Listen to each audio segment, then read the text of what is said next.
Defenders of Islam insist it is a peaceful religion. Others disagree and point to the primitive treatment in Muslim countries of women and other minorities. So let's discuss this now. We're joined now by Reza Aslan, a scholar of religions, professor at the University of California, Riverside, and the author of Zealot, The Life and Times of Jesus of Nazareth. Let's talk about this because it's a very interesting conversation every time we have it. Before we get into this discussion, I want to play for you this clip from Bill Maher's show just this Friday night. Here it is. President Obama keeps insisting that ISIS is not Islamic. Well, maybe they don't practice the Muslim faith the same way he does. But if vast numbers of Muslims across the world believe, and they do, that humans deserve to die for merely holding a different idea, or drawing a cartoon, or writing a book, or eloping with the wrong person, not only does the Muslim world have something in common with ISIS, it has too much in common with ISIS. There's so much talk. You can applaud, sure. He went on for a good 5 or 6 minutes about that, talking about how women or circumcision for women, not respecting the rights of women, not respecting the rights of gay people. And what's your reaction? And then we'll talk. Well, I like Bill Maher. I've been on his show a bunch of times. He's a comedian, but, you know, frankly, when it comes to the topic of religion, he's not very sophisticated in the way that he thinks. I mean, the argument about the female genital mutilation being an Islamic problem is a perfect example of that. It's not an Islamic problem, it's an African problem. Well, wait, because he says it's a, hold on a second, Reza, because he says it's a Muslim country problem. He says that in Somalia... Yeah, but that's... Yeah, and that's actually empirically, factually incorrect. It's a Central African problem. Eritrea has almost 90% female genital mutilation. It's a Christian country. Ethiopia has 75% female genital mutilation. It's a Christian country. Nowhere else in the Muslim majority states is female genital mutilation an issue. But again, this is the problem, is that you make these facile arguments like that women are somehow mistreated in the Muslim world. Well, that's certainly true in many Muslim majority countries like Iran and Saudi Arabia. Do you know that Muslims have elected 7 women as their heads of states in those Muslim majority countries? How many women do we have as head of states in the United States? Reza, be honest though, for the most part, it is not a free and open society for women in those states. Well, it's not in Iran, it's not in Saudi Arabia, it certainly is in Indonesia and Malaysia, it certainly is in Bangladesh, it certainly is in Turkey. I mean, again, this is the problem, is that you're talking about a religion of 1.5 billion people, and certainly it becomes very easy to just simply paint them all with a single brush by saying, well, in Saudi Arabia they can't drive, and so therefore that's somehow representative of Islam. It's representative of Saudi Arabia. But in Iran, they don't have... I mean, I think that Bill Maher's point is that these aren't extremists. We often talk about extremists and that we should crack down on extremists. And why aren't Muslims speaking out about extremists? In Saudi Arabia, when women can't vote and they can't drive and they need permission from their husband, that's not extremists. Why aren't we talking more about what... That's not extremist, that's commonplace. Why don't we talk more about the commonplace wrongs that are happening in some of these countries? It's extremist when compared to the rights and responsibilities of women, Muslim women around the world. It's an extremist way of dealing with it. But it's not extremist in that. It's not extremist in that country, in Saudi Arabia. That's the norm. Oh no, it's not. I mean, look, Saudi Arabia is one of the most, if not the most extremist Muslim country in the world. In the month that we've been talking about ISIS and their terrible actions in Iraq and Syria, Saudi Arabia, our closest ally, has beheaded 19 people. Nobody seems to care about that because Saudi Arabia sort of preserves our national interests. Okay. You know, this is the problem, is that these kinds of conversations that we're having aren't really being had in any kind of legitimate way. We're not talking about women in the Muslim world.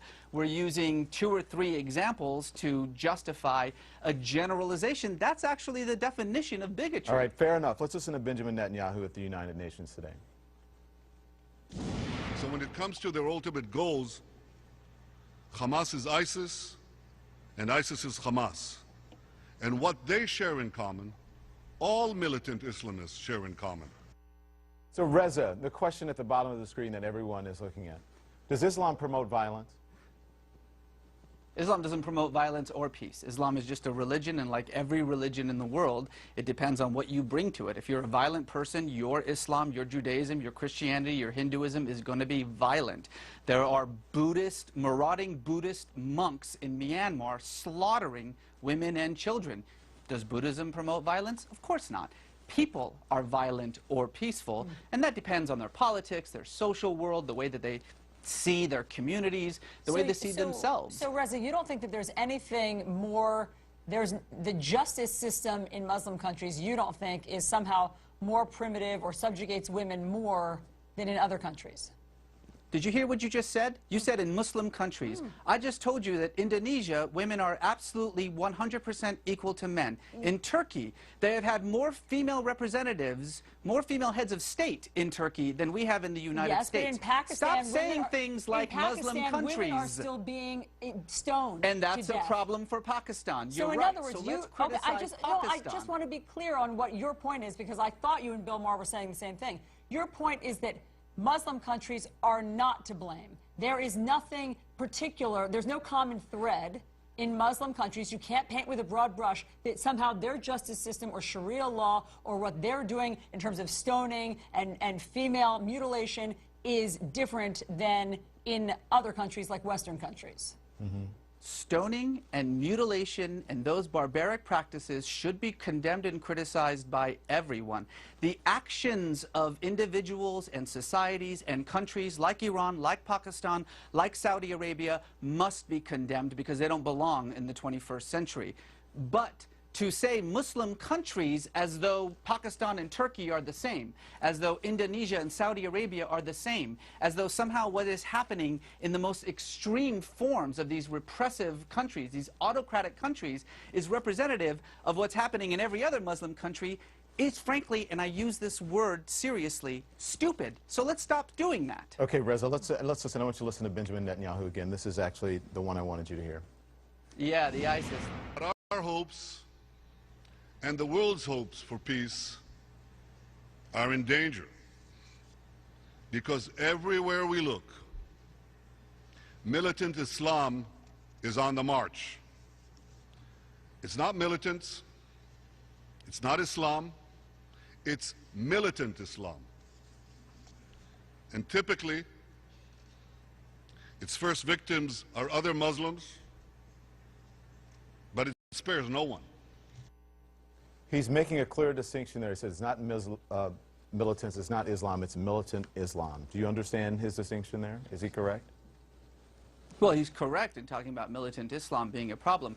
He is absolutely incorrect in talking about ISIS equaling Hamas. That's just ridiculous. No one takes him seriously when he says things like that. And frankly, it's precisely why under his leadership, Israel has become so incredibly isolated from the rest of the global community. Those kinds of statements are illogical, they're irrational, they're so obviously propagandistic. In fact, he went so far as to then bring up the Nazis, which has become kind of a verbal tick for him whenever he brings up either Hamas or ISIS.